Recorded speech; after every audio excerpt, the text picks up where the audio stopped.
Hey everyone, it's Nick. Today we're taking a look at Noodler's creation. Now this has been posted to the Minecraft Reddit where it received quite a lot of attention, but there's no YouTube video about how to make fortified houses as far as I know. So I thought if you don't follow Reddit, you may not have a chance of seeing this awesome guide, that I should make a video about it, with full credit going to Noodler, and a link to their profile is of course also going to be in the description below.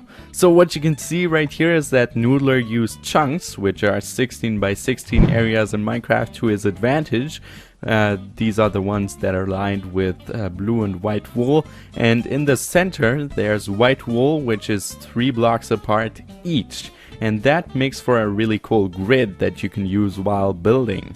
And the first thing that Noodler wants you to do when building fortified houses is to get inspiration. You can either look online, go outside, yeah, you can do that too, and take photographs of a building that you would like to rebuild, or maybe you've got something on mind that you want to build, and that is of course also perfect. What you then want to do is do the layout, which kind of looks like a duck at this moment, but when you have a little bit of fantasy, and we'll see the next steps, there are different rooms right here. This is one, then this is the second one, and this sort of acts like a tower. And a fortified house of course has this flow, which is going up. And if we go one step further, we will see that quite a lot has happened. Now this might look a little bit complicated to some, but what Noodler also did is he used the same 3 block wool technique right here. So we go up 3 blocks, then there's 3 blocks here as well, and then the 3 block gap is there as well. And you can see it's quite simple if you have the grid, which is also going up, and then you can build the framework of the house. So you can see the flow that I talked about. There's the stairs right there that go into this house, then that house is connected to this one, and then lastly there's the tower, which doesn't look like much right now, but you can also see the 3 block technique right here. That's what I'm gonna call it. Doesn't have much detail, but so does this.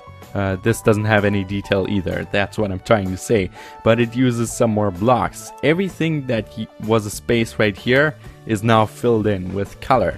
You can experiment with color, and we're gonna take a look at different examples Noodler has built right there in the end, but first let's talk about this.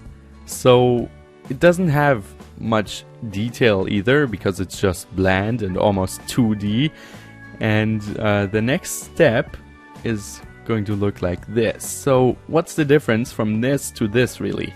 The only thing that changed is that Noodler filled in all the empty spaces, and that is what you should do too once you have your framework, because the last step should always be form follows function, the design, and that uses some stairs, and you can just get all crazy with it, but this kind of is a simple design. Just add some bushes, some coarse dirt there, and then some more stairs for a roof, and that connects all the buildings automatically, just because you had the grid in the beginning. Then Noodler also used some different material for the stone tower, so that it doesn't look as bland, which is quite nice. The stone bricks were kept down here as sort of a basement that protects, I guess, the building from enemies, or just serves as a strong basement to build on, I guess. And then the design continues with regular stone, and if we go inside, the flooring is made from checkered wood. There's not much interior design in here apart from the tower and the little balcony that is there, but you know, you can work with this. You can add some interiors. I've also got videos on that. And if we went all the way up here, we would end up in the top of the tower, which would be right here. Okay, that is pretty much it to how you would build a fortified house. Now this was of course a little fast, but let's take a look at the different designs that you can do with the same grid pattern. Now keep in mind, these all started out like this.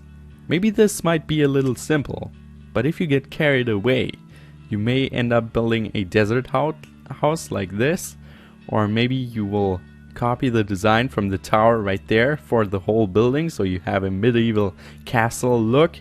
And also I really like the cobblestone here that's sort of mounted against the wall and the grass. That is a nice touch. Then there's some sort of desert house, or more like ranch western townhouse using acacia wood. And then in the back is what I would consider like an old English house, really posh.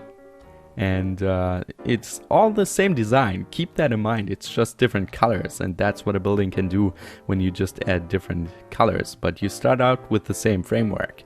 So let's go over it one more time. Inspiration, then you do the layout, then the framework with the same 3-block pattern, and then you fill in the rest and add some detail. It's not as difficult as it sounds, and I would encourage you to just try it. And if you are having difficulties finding the right color choices for your builds, oh, don't you worry, I have a series on that as well, which is called Building Tips. You can check that out by clicking right here, and if you want to see more videos, click the subscribe button. But most of all, thank you very much to Noodler for making this awesome guide, and we will see you next time. Bye bye!